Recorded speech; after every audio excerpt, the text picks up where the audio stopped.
Hello friends, welcome to my channel let's solve it. हमारी CTET की science की series चल रही है, जिसमें मैंने लास्ट जो वीडियो डाली थी वो डाली थी न्यूट्रिशन इन प्लांट्स। तो इस वीडियो में हम क्लास 7th का second chapter nutrition in animals cover करेंगे। ये बहुत ही ज़्यादा इम्पोर्टेंट है सीटेट के लिए, सीटेट पेपर 2 के लिए।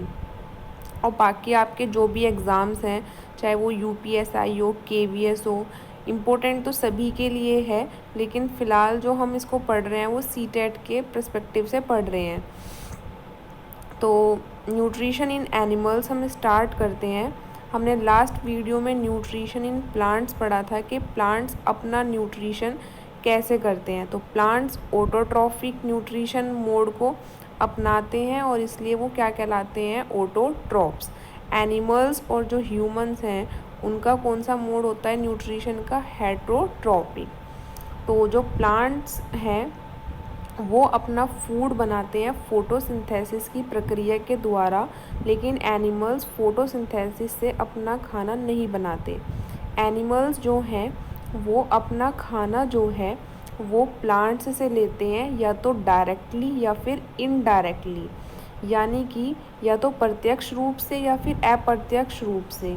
और कुछ एनिमल्स ऐसे होते हैं जो प्लांट्स और एनिमल्स दोनों को ही खाते हैं।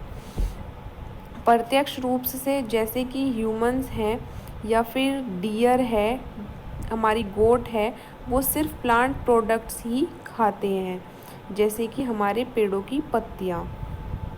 और ह्यूमंस जो है वो सब्जियां खाता है, और हमारी रोटी जो हमें प्लांट प्रोडक्ट्स हैं किससे मिलते हैं, प्लांट से। और कुछ एनिमल्स हमारे ऐसे होते हैं जो दूसरे एनिमल्स को खाते हैं, जैसे कि हमारा शेर हिरन को खाएगा, और हिरन हमारा किसे खाती है, पेड़ों को। तो वो अप्रत्यक्ष रूप से किस पर डिपेंड करता है अपने भोजन के लिए, प्लांट्स यानी पेड़ पौधों पर। तो एनिमल्स का जो न्यूट्रिशन है उसमें हमारे कुछ स्टेप्स आते हैं, जैसे कि न्यूट्रिएंट की रिक्वायरमेंट, क्या न्यूट्रिएंट उसे चाहिए, क्या वो तरीका अपनाता है फूड को अंदर लेने के लिए, और बॉडी उसको कैसे यूटिलाइज करती है। तो जो हमारा फूड है उसके कुछ कंपोनेंट्स होते हैं जो हमने लास्ट वीडियो में पढ़ा था। प्रोटीन्स, विटामिन्स, कार्बोहाइड्रेट, कुछ हमारे मिनरल्स होते हैं, फैट्स होते हैं। तो ये हमारे कुछ हमारे फूड के क्या हैं, कंपोनेंट्स हैं। और ये सब किस फॉर्म में पाए जाते हैं, कॉम्प्लेक्स फॉर्म में। हमारी बॉडी जो है वो इन कंपोनेंट्स को कॉम्प्लेक्स फॉर्म में एब्जॉर्ब नहीं कर सकती, यूटिलाइज नहीं कर सकती, इसलिए इन कंपोनेंट्स का सिंपल फॉर्म में यानी सिंपलर सब्सटेंसेस में इनका ब्रेक डाउन होना ज़रूरी है। तो कॉम्प्लेक्स कंपोनेंट्स का सिंपलर सब्सटेंसेस में ब्रेक डाउन होना ही क्या कहलाता है, डाइजेशन। ये इम्पोर्टेंट है हमारा। The breakdown of complex substances of food into simpler substances is called digestion। अब हम पढ़ेंगे different ways of taking food, के फूड को लेने के क्या अलग अलग तरीके हैं। जैसे कि हर ऑर्गेनिज्म जो है वो अलग तरीका अपनाता है फूड को लेने का। जैसे कि हमारी मधुमक्खी हो गई या हमारी बर्ड्स हो गई, वो प्लांट्स के नेक्टर को चूसेंगी। जो हमारा ह्यूमंस के बच्चे हैं या दूसरे एनिमल्स के जो बच्चे हैं वो अपनी माँ का दूध पीते हैं। जो सांप है जैसे कि पाइथन, वो एनिमल्स को क्या करेगा, सीधा निगल जाएगा जिसका उसने शिकार किया। जैसे कि हमारे कुछ एक्वेटिक पानी में रहने वाले जानवर हैं, वो छोटे छोटे फूड पार्टिकल्स को अपने अंदर लेंगे जो पानी में तैर रहे हैं। तो हर ऑर्गेनिज्म का फूड लेने का जो तरीका है वो सबका क्या है, अलग है। अब हम पढ़ेंगे ह्यूमंस के अंदर डाइजेशन। डाइजेशन हमने पढ़ ही लिया कि कॉम्प्लेक्स सब्सटेंसेस का ब्रेक डाउन होना सिंपलर सब्सटेंसेस में। तो ह्यूमंस में डाइजेशन कैसे होगा। ह्यूमन का जो डाइजेशन है वो हमारे माउथ से शुरू होकर एनस तक होता है।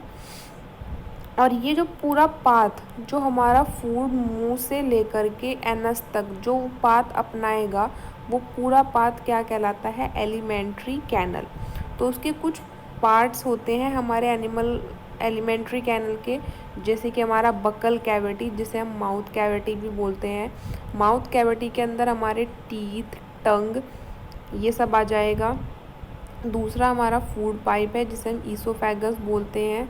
हमारा स्टमक, पेट, स्मॉल इंटेस्टाइन यानी छोटी आंत, और लार्ज इंटेस्टाइन बड़ी आंत, फिर हमारा रेक्टम आता है, और फिर हमारा एनस आएगा। ये सारे पार्ट्स, इन्हें हम कलेक्टिवली क्या बोलेंगे? हमारा एलिमेंट्री कैनल या डाइजेस्टिव ट्रैक्ट। जो फूड कंपोनेंट्स हैं वो हमारे डाइजेस्ट होते रहेंगे जैसे जैसे फूड जो है वो इन अलग अलग पार्ट्स में जाएगा। हर पार्ट में क्या होगा? एक डाइजेशन होगा। The inner wall of the stomach, जो हमारा स्टमक है उसकी वॉल जो है, और जो हमारी स्मॉल इंटेस्टाइन है उसकी वॉल जो है, और जो हमारी कुछ ग्लैंड्स हैं जो हमारे एलिमेंट्री कैनल से जुड़ी हुई हैं, जो इम्पोर्टेंट है, 3 हमारी ग्लैंड्स हैं, सलाइवरी ग्लैंड, लीवर और पैनक्रियाज। ये कुछ डाइजेस्टिव जूसेस जो हैं उन्हें सीक्रेट करेगा, और ये डाइजेस्टिव जूसेस जो हैं वो हमारी हेल्प करेंगे इन कॉम्प्लेक्स सब्सटेंसेस को कन्वर्ट करने में, किसमें? सिंपलर सब्सटेंसेस में। तो ये हमारा यहाँ से इम्पोर्टेंट है। हमारे एलिमेंट्री कैनाल में कितने ग्लैंड्स इन्वॉल्व है? 3, salivary gland, pancreas and liver. तो जो डाइजेस्टिव ट्रैक है और जो हमारी उसके साथ में जुड़ी हुई ये 3 ग्लैंड्स हैं, इन सब को इकट्ठा हम क्या बोलेंगे? Digestive system. अब डाइजेस्टिव सिस्टम का सबसे पहला पार्ट हमारा क्या है? Buccal cavity. Buccal cavity. The food is taken into the body through the mouth. जो फूड है वो हमारी बॉडी में लिया जाता है मुंह के द्वारा। अब मुंह से फूड का अंदर लेना, ये प्रोसेस क्या कहलाता है? इंजेशन। अब मुंह में क्या होगा? हमारे दांत हमारे फूड को चबाएंगे और उसे छोटे छोटे पीसेस में क्या कर लेंगे? ब्रेक कर लेंगे। तो इसमें हमारा यहाँ से इम्पोर्टेंट है कि हमारे जो टीथ होते हैं उसके कुछ टाइप्स हैं, यानी हमारे टीथ जो हैं वो 4 टाइप्स के होते हैं: molar, pre molar, canine and incisor. जो मोलर है वो हमारे 6 होते हैं। प्री मोलर जो हैं वो 4 प्री मोलर होंगे, कैनाइन जो हैं वो 2 होंगे, और इंसीजर हमारे कितने होंगे? 4। तो ये हमारे मोलर हैं। तो 6 निचले वाले में और 6 ऊपर वाले में, तो टोटल हमारे ये कितने हो गए? 6, 4, 10 and 2, 12 and 4, 16। तो 16 हमारे निचले वाले जबड़े में और 16 हमारे ऊपर वाले जबड़े में, तो टोटल हमारे कितने दांत होते हैं? 32। अब हमारा मुंह जो है, हमारा माउथ जो है, उसमें सलाइवरी ग्लैंड होती है जो सलाइवा क्या करेगी? सीक्रेट करेगी। और सलाइवा का काम क्या है? सलाइवा का काम है स्टार्च को ब्रेक करना शुगर्स में, यानी कि जो हमारा कार्बोहाइड्रेट है उसका ब्रेक डाउन होना शुरू हो जाएगा माउथ से ही, और वो सलाइवा जो है वो स्टार्च को ब्रेक कर देगा शुगर में। इसका एक बहुत अच्छा एग्जाम्पल है, आप खाना खाएं और उस खाने को कुछ देर तक चबाते रहे तो होगा क्या? आपको वो खाना मीठा लगना शुरू हो जाएगा। वो मीठा लगना शुरू हुआ किस वजह से? कि जो स्टार्च था अब वो वहाँ पे मुंह में ही किस में कन्वर्ट हो गया? शुगर में। तो दांतों का काम क्या है? खाने को चबाना। एक हमारी माउथ में दूसरी ऑर्गन आती है जो है टंग। टंग जो है उसका हम यूज़ करते हैं बात करने के लिए। दूसरा इसका एक बहुत इम्पोर्टेंट काम है, वो है कि हमारा जो चबा हुआ खाना है उसमें सलाइवा को मिक्स करना, जिससे कि वो निगलने में वो हेल्पफुल हो। यानी कि अगर वो ल्यूब्रिकेटेड होगी तो वो हमारी आसानी से निगली जाएगी। एक हम जो है टंग की हेल्प से फूड को टेस्ट कर सकते हैं, क्योंकि हमारी टंग पे बहुत सारी टेस्ट बर्ड्स होती हैं जो अलग अलग तरीके के खाने का टेस्ट कर सकती है। उसके बाद माउथ कैविटी के बाद यानी बकल कैविटी के बाद हमारा क्या आता है, food pipe, oesophagus. Food pipe को हम ईसोफेगस भी बोलते हैं। अब जो खाना हमने निगला मुंह के बाद, वो खाना किस में गया, हमारा ईसोफेगस में। फूड जो है वो हमारा नीचे धकेला जाएगा फूड पाइप में, और जो ये फूड पाइप है यानी कि फूड का नीचे जाना एलिमेंट्री कैनल में, ये हमारा एक कॉन्ट्रैक्शन एंड रिलैक्सेशन मूवमेंट की वजह से होगा। उसके बाद हमारा क्या है, ईसोफेगस यानी फूड पाइप के बाद हमारा जो खाना है वो स्टमक में जाएगा। ये हमारा इम्पोर्टेंट है और यहाँ से क्वेश्चन आने के पूरे चांसेस हैं। तो स्टमक हमारा एक थिक वॉल्ड बैग है, एक थैली है जो जे शेप की होगी, और ये हमारी एलिमेंट्री कैनल का सबसे चौड़ा पार्ट है। इसमें हमारा खाना आएगा फूड पाइप के बाद। इसका एक सिरा जो है वो फूड पाइप से जुड़ा हुआ है और दूसरा सिरा इसका किससे जुड़ा हुआ है, हमारा स्मॉल इंटेस्टाइन से। ये हमारा स्टमक है, इसका एक हिस्सा किससे जुड़ा हुआ है, फूड पाइप से, और ये दूसरे वाला हिस्सा जो है वो किससे जुड़ा हुआ है, स्मॉल इंटेस्टाइन से।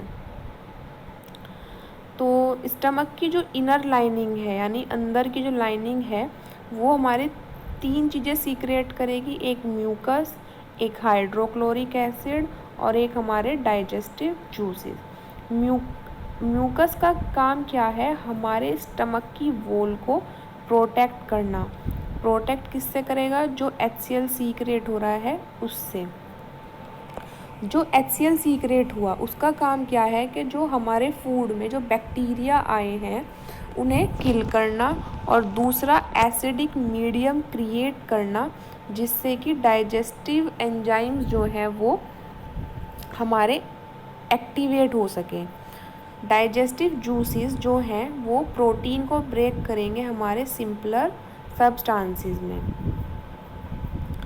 यहाँ पे हमारा प्रोटीन का ब्रेकडाउन होगा। स्टमक के बाद जो हमारा फूड है वो जाएगा स्मॉल इंटेस्टाइन में। स्मॉल इंटेस्टाइन हमारी एक कोइल्ड होती है। कोइल्ड मतलब कि वो इस तरीके से होगी, ये 7.5 मीटर लंबी है लगभग।